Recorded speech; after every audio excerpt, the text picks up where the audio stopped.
आइए अब एक न्यूनन पूर्णांक द्वारा हम घटाना सीखते हैं कि किस प्रकार एक न्यूनन पूर्णांक प्लस परम मित्र अंक विधि द्वारा दो संख्याओं को आपस में घटाया जाता है। यहाँ पर हम घटाते हैं 7 में से 8 घटाते हैं, 7 में से 8 नहीं घटता तो 8 का परम मित्र अंक लेना है 2, उसको ऊपर जोड़ देना है 7 में, तो 2 + 7 हो गया 9, उसको लिखना है इस अंक के नीचे। यहाँ पर हमने इसका परम मित्र अंक लिया है तो 7 का करना है एक न्यूनन पूर्णांक, तो 7 के आगे है 5, इसके नीचे लगाना है एक न्यून का चिन्ह। अब 5 के नीचे एक न्यून का मतलब है ये हो गया 4, 4 में से घटाएंगे 7, तो 4 में से 7 नहीं घटता तो 7 का परम मित्र अंक लेना है वो होता है 3, इसको जोड़ना है ऊपर 4 में, तो 3 + 4 हो गया 7, यहाँ पर जोड़ के लिख दिया नीचे। यहाँ पर भी हमने परम मित्र अंक लिया है, तो जब भी परम मित्र अंक लेते हैं तो अगले वाले अंक करना है एक न्यून, तो 4 के नीचे लगाना है एक न्यून का चिन्ह। अब 4 के नीचे एक न्यून का मतलब है 3, 3 में से घटाएंगे 5, 3 में से 5 नहीं घट रहा तो 5 का परम मित्र अंक 5 और ऊपर है 3, तो 5 + 3 = 8, तो इसका मतलब यहाँ पर आ गया 8। तो यहाँ पर भी हमने इसका परम मित्र अंक लिया है, तो आगे वाले अंक करना है एक न्यून, 8 के नीचे एक न्यून का चिन्ह लगाना है, ये हो गया 7, 7 में से 5 घटाएंगे तो 7 में से 5 किया है तो बच गया 2। इस प्रकार हम एक न्यूनन पूर्णांक प्लस परम मित्र अंक की सहायता से दो संख्याओं को आपस में घटा सकते हैं।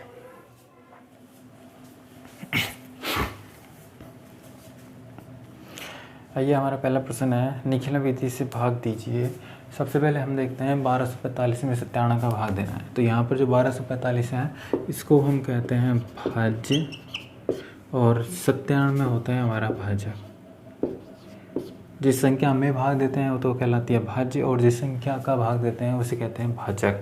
अब भाजक के लिए हमें यहाँ पर लिखना होता है आधार। जो 97 है वो 100 के करीब है, इसलिए इसका आधार हो जाएगा 100। फिर इसकी याद करनी है पूरक संख्या। पूरक संख्या क्या होती है? यहाँ पर जो 97 है उसमें हम कितना जोड़े कि वो आधार 100 के बराबर हो जाए।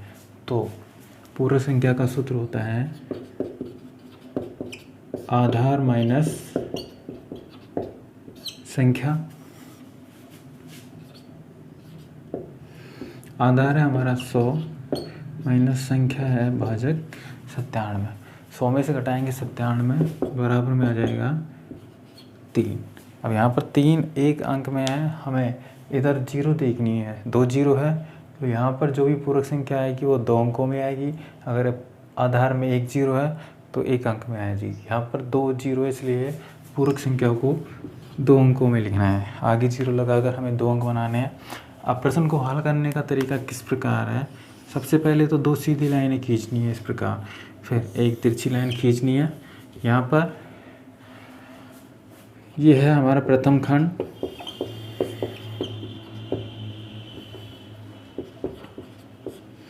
ये है मध्य खंड, इसे कहते हैं अंतिम खंड।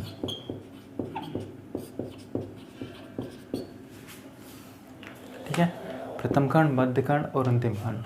प्रथम खंड में हमें लिखना है हमारा भाजक, मध्य खंड और अंतिम खंड में लिखना है हमारा भाज्य। तो सबसे पहले प्रथम खंड में लिखते हैं भाजक, ये हो जाएगा 97। इस भाजक के नीचे लिखनी है इसकी पूरक संख्या। पूरक संख्या है 0 3, तो ये हो जाएगी 0 3, 2 अंकों में लिखना है। अब जो भाज्य है उसको मध्य खंड और अंतिम खंड में लिखना है। तो भाज्य के अंतिम जो भी अंक है, आधार में जितनी 0 है वो अंतिम अंक तो आएंगे अंतिम खंड में और शेष आ जाएंगे मध्य खंड में। यहाँ पर आधार में 2 0 है, इसलिए यहाँ पर 2 अंक 4 और 5 इनको तो लिखना है अंतिम खंड में, और जो शेष है उसको लिखना है मध्य खंड में 1 और ये 2। ठीक है, इस तरह से हम प्रश्न को अच्छी तरह से व्यवस्थित कर लेंगे। अब हल करने के लिए हमें नीचे एक लाइन खींचनी है, तिरछी लाइन। प्रश्न को हल करने का तरीका है कि सबसे पहले जो हमारा मध्यखंड है उसका प्रथम अंक उसको सीधा नीचे ऐसे कैसे उतार लेंगे। ये आ गया 1। इस 1 को गुणा करना है हमें पूरक संख्या से। तो सबसे पहले हम इसको गुणा करेंगे आगे 0 से, फिर इसको गुणा करेंगे 3 से। तो 1 को 0 से गुणा करने पर आएगा 0, उसको लिखना है इस लाइन के आगे जो अगला अंक है उसके नीचे 0। फिर 1 को गुणा करेंगे 3 से, 1 × 3 करेंगे 3, इसको लिखना है 0 के आगे जो अगला अंक है यहाँ पर इसके नीचे 3। ठीक है, हमने इस 1 को 0 और 3 से गुणा कर दिया। यहाँ पर कुछ भी नहीं आएगा, इसको खाली छोड़ना है। अब इसको गुणा करने के बाद में अगले स्तंभ में आते हैं, यहाँ पर है 2 और ये 0, इन दोनों का योग करना है। 2 + 0 आ जाएगा 2, इसके नीचे कुछ भी नहीं लिखना। अब 2 को गुणा करना है वापस इस पूरक संख्या से, जैसे इस प्रकार यहाँ पर हमने गुणा किया था वैसे ही 2 को गुणा करेंगे। 2 × 0 करेंगे, 2 × 0 करेंगे 0, इस 3 के आगे नहीं लिखना है, इसके नीचे लिखना है यहाँ पर 0। फिर 2 को गुणा करेंगे 3 से, 2 × 3 करेंगे 2 × 3 = 6। हमने यहाँ पर इसको गुणा कर दिया दोनों अंकों से। अब देखते हैं जब अंतिम खंड में अंतिम अंक के नीचे अगर संख्या आ जाती है तो हमारा इसका मतलब होता है कि हमारा जो प्रश्न है वो यहीं पर ख़त्म है। अब हमें केवल शेषफल ज्ञात करना है। तो यहाँ पर 5 + 6, इसको जैसे नॉर्मल घटा जोड़ते हैं पीछे से जोड़ लेंगे। 5 और 6 11 का 1 हासिल 1, 4 और 3 7 और 1 8, तो ये हो गया 81। यहाँ पर आ गया 12। तो ये जो 12 है ये तो हो गया हमारा भागफल, और जो 81 ये हो गया शेषफल। इस प्रकार हम निखलन विधि द्वारा भाग कर सकते हैं। आगे देखते हैं दूसरा प्रश्न। यहाँ पर अगला प्रश्न है 311 में भाग देना है हमें 8 का। तो जो 311 है ये तो है हमारा भाज्य, और जो 8 है ये है भाजक। भाजक के लिए हमें ज्ञात करना है आधार। तो भाजक 8 है 10 के करीब, तो इसके लिए आधार हो जाएगा 10। फिर इसकी ज्ञात करनी है पूरक संख्या।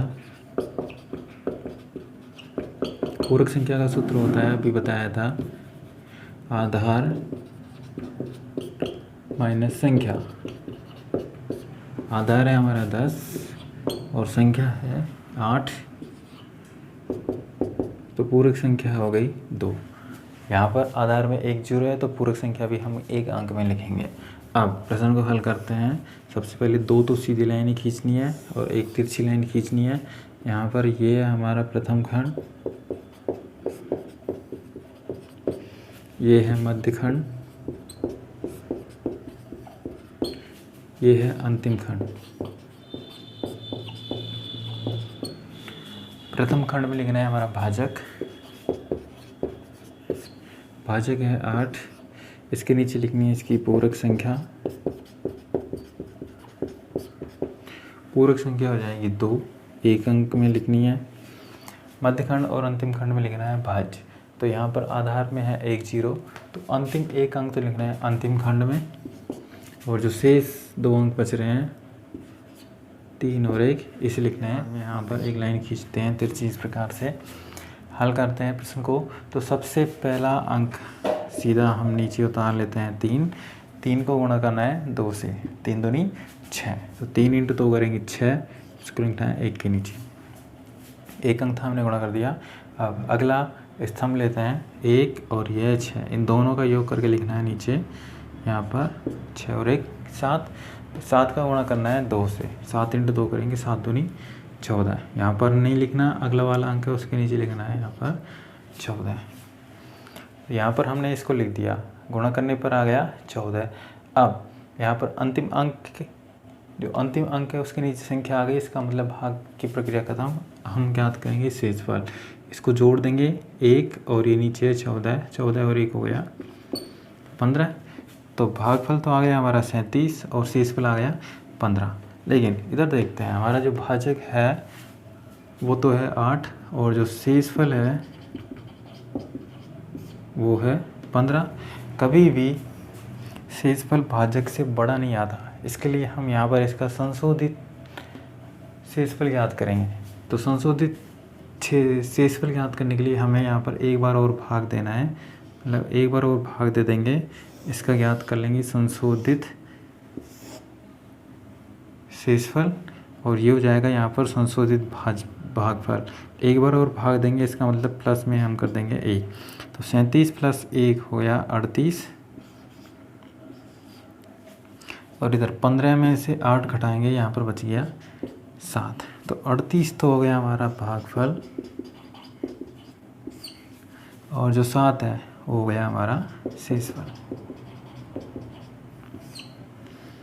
तो इस प्रकार हम निखिलन विधि द्वारा इस प्रश्न को हल करके भागफल और शेषफल ज्ञात कर सकते हैं। चलिए आगे बढ़ते हैं और देखते हैं अगला प्रश्न। तीसरा प्रश्न है 1013 में भाग देना है 88 का। तो यहाँ पर 1013 तो है हमारा भाज्य और 88 है भाजक। तो भाजक के लिए आधार हो जाएगा यहाँ पर 100, फिर इसकी ज्ञात करनी है पूरक संख्या, तो पूरक संख्या हो जाएगी इसकी बराबर 100 - 88, 100 में से 88 घटाएंगे, बच गया 12। तो 12 है इसके पूरे प्रश्न को हल करते हैं। सबसे पहले यहाँ पर हम दो सीधी खड़ी लाइन खींचते हैं और एक तिरछी लाइन खींचते हैं। ये है हमारा प्रथम खंड, मध्य खंड, ये है अंतिम खंड।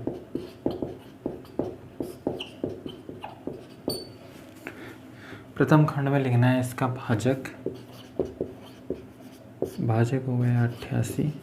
इस भाजक के नीचे लिखनी है इसकी पूरक संख्या,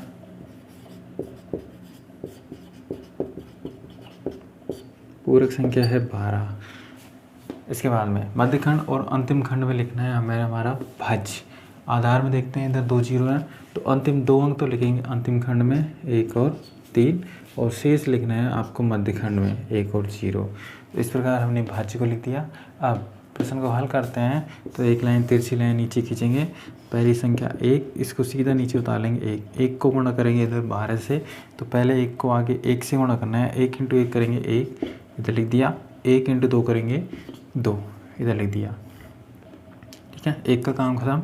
अब जोड़ते हैं अगला स्तंभ 0 + 1, इधर भी आएगा जोड़ने पर 1, फिर 1 को गुणा करेंगे वापस 1 और 2 से, तो सबसे पहले 1 से गुणा करेंगे, 1 से गुणा करेंगे और लिखेंगे इधर 2 के नीचे यहाँ पर 1 × 2 करेंगे, 1 × 2 यानी 2। इधर अंतिम अंक के नीचे संख्या आ गई, इसका मतलब हमारा भाग देने का कार्य खत्म। अब हमें शेषफल याद करना है, तो पीछे की तरफ से अंतिम अंक की तरफ से जोड़ना है, 3 और 2 5, 1 और 2 3 और 1 4। ये आ गया हमारा भागफल, ये आ गया हमारा शेषफल।